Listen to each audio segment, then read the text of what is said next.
It was earlier today, Brooke. We now know, according to two U.S. defense officials in the Baltic Sea, an Air Force reconnaissance plane was flying in international airspace, according to these officials, when an a Russian Su-27 came up alongside and did this barrel roll maneuver. And of course, what that means is the plane came up alongside the American plane, inverted at high speed, and flew around and came back to the other side.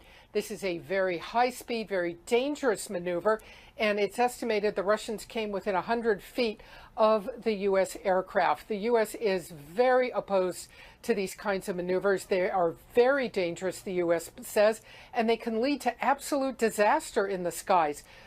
The question now, it's the second barrel roll this month, also a U.S. Navy warship closely intercepted by Russian aircraft who flew with just in a few feet of the Navy deck. What is Moscow up to? And if U.S. officials tell me they are still uncertain whether these dangerous maneuvers are being ordered at the highest levels in Moscow or whether these are Russian pilots out there hot-dogging, taking tremendous risk.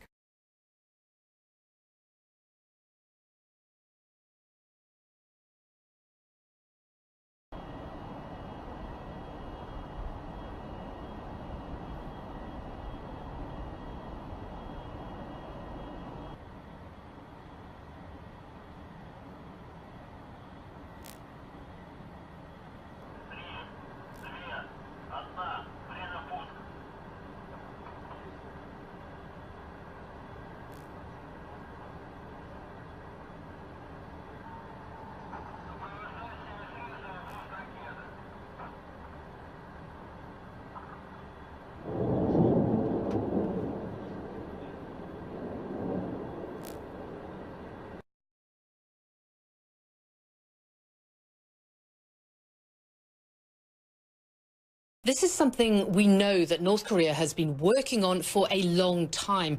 South Korea's Joint Chiefs of Staff saying that Pyongyang has fired what it believes to be a ballistic missile from a submarine. Now, they say that it flew for about 30 kilometers or just under 20 miles. And in order for this type of launch from a submarine to be considered a success, it needs to fly for around 300 kilometers or just over 180 miles.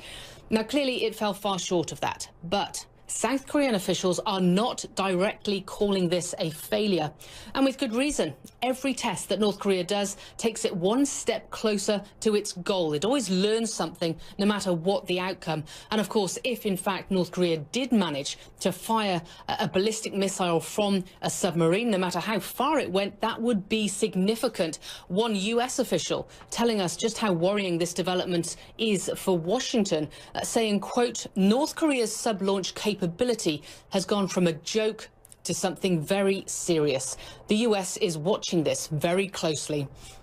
Now, of course, the timing is very interesting, as it always is with North Korea. 2016 has been very busy. It's been very tense. There's been that purported H-bomb test in January, a satellite launch, a claim of miniaturizing a nuclear warhead.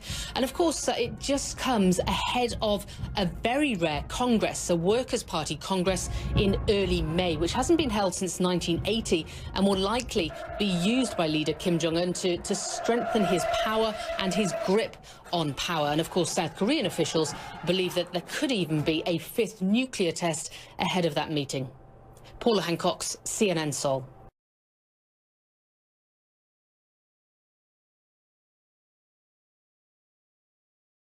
Barack Obama has announced today the biggest escalation of America's intervention in Syria to date, with a further 250 troops now on top of dozens who are already on the ground there.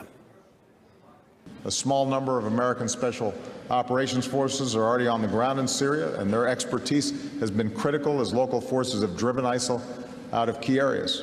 So given the success, I've approved the deployment of up to 250 additional U.S. personnel in Syria, including special forces, to keep up this momentum. Well, all positives as he's selling it. There seems to be mixed messages over the years. We'll talk about that in a minute. But was any of this a surprise, what he had to say this morning? Well, Kevin, this certainly came as quite a bit of a revelation, because we certainly don't have to travel back too far in time to remember very different statements.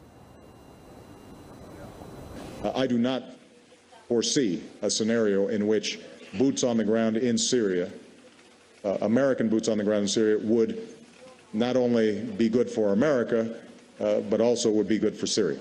There have been a few who suggested that we should put large numbers of U.S. troops on the ground. It is not just my view, but the view of my closest military and civilian advisors that that would be a mistake. Well, these latest announcements to send an additional 250 military personnel to Syria are certainly part of a bigger picture that Barack Obama has been painting here in Hanover on his European tour, where he's been talking about the threats that the U.S. and the EU together as NATO allies continue facing. He's been talking about ISIL being the biggest threat, followed by the need for Europe to stay unified, as well as continued to talk about Russia's aggression when it comes to Ukraine and the future of peace in Europe. Let's take a listen. A lot of workers and families are still struggling to recover. Today, dangerous forces do threaten to pull the world backwards.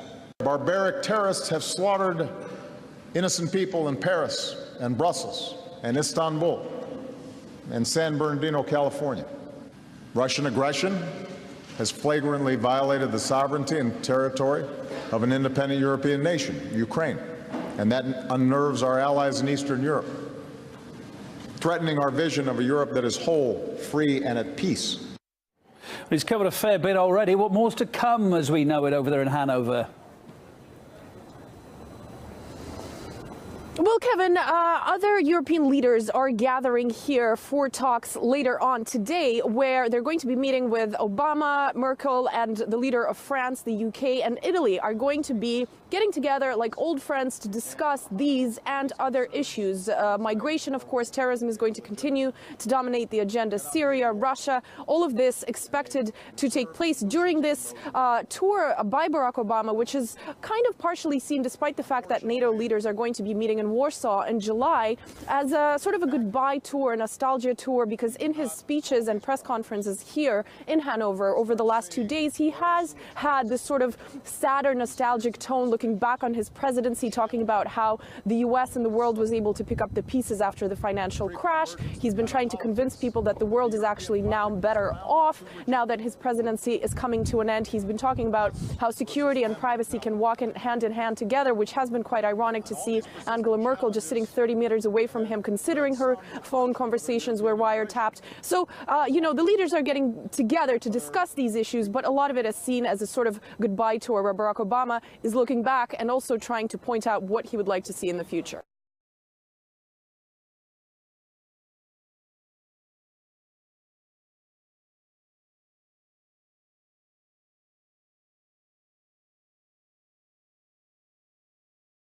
Syria's ceasefire is in tatters. The latest, an airstrike on an opposition hospital in Aleppo. This one supported by Doctors Without Borders and the Red Cross. Dozens killed, including children and at least 3 doctors. One of them, the last pediatrician. So severe the attack, the Red Cross issued a statement saying the destruction of the hospital are putting millions at grave risk. The bodies, the grief, piling pressure on faltering peace talks in Geneva. In the last 48 hours, we have had an average of 1 Syrian killed every 25 minutes. 1 Syrian wounded every 13 minutes. 3 weeks of talks, 1,000 miles from the front lines, little progress. The two sides using the ceasefire to talk about political transition, but accusations, not compromises, traded.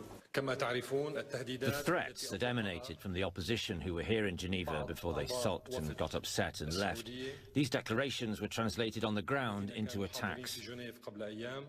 The opposition, for their part, pausing their participation, blaming the government for renewed offensive, making talks meaningless. Within days of pulling back from the talks, opposition fighters last week on ceasefire, shown here in their own propaganda video, back to the battlefront. The UN envoy urging Russia and the United States to step in again, save the ceasefire, save the talks. We need that to be urgently revitalized. And only the Russian Federation and the US, as they did when they launched suddenly everything related to the cessation hostilities, needed to come back again and relaunch it. In the meantime, the killing is escalating. No date set for the next round of peace talks. The UN envoy planning a visit to Moscow next week. Urgency and peace, both in short supply.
Έλα δώσου την ρε.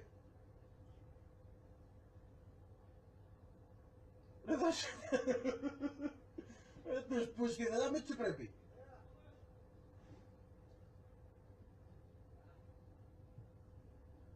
Πάντησε λίγο παραπάνω.